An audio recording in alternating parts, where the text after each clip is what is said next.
Well, first of all, congratulations. How are you feeling? I feel freaking awesome. Thank you so much. Do you feel like this is one of your best performances, or how would you rank it amongst, everything you've done so far? I feel like this was one of my more dominant performances, especially one that had gone to a decision. So I had a lot of control time. I had a lot of ground and pound. I almost KO'd her entirely, even on the feet. So I felt like I really got to show off this fight. Did that go the way you had anticipated? Did you anticipate having to go 3 hard rounds with her? No, I anticipated taking her down into the first and going for a submission. But every time I started to slide up for some sort of a submission, my coaches were telling me to ground and pound and throw elbows. So I'm a better listener than I am doing what it is I want to do, because I do crazy stuff. So I've learned listening is the better way to go. So for somebody who maybe hasn't been at a fight cage side, can you kind of explain how easy or how difficult it is to kind of pinpoint your coaches when there's people in the crowd and there's also her coaches? How does that kind of feel for you?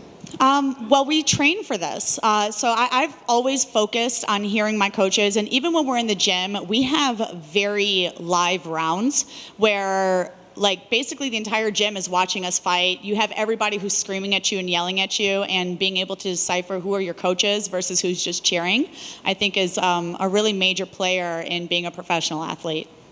So this is 3 wins in a row. What's next for you? Yeah, 3 wins in a row. I am 3 wins consecutively in the UFC, which is one of the premier organizations for fighting, period. This is freaking awesome. This is elite level stuff right here. I look forward to fighting at least 3 or 4 more times coming in the next year. I love being active. I love training. It doesn't matter whether I'm in a fight camp or not. I'm consistently in the gym. So I look forward to getting in here as quickly as possible.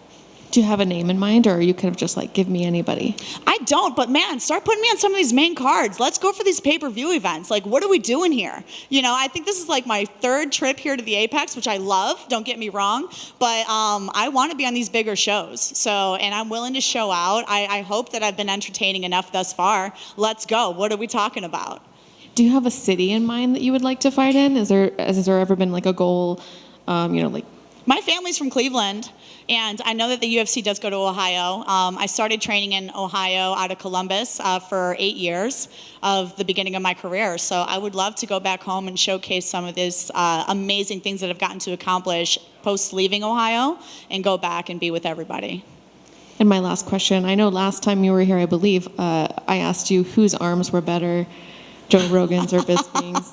And I'm curious, now that you've jumped into Bisping's arms twice now, is there somebody else on your bucket list for arms you'd like to jump into? Man, where's DC at?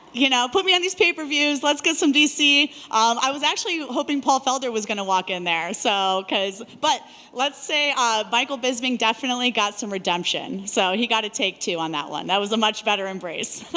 And I guess I lied. One more question. Are you going to save the jumping into Dana White's arms for when you win a title? Let's go! Yes! That's a goal. We're doing that.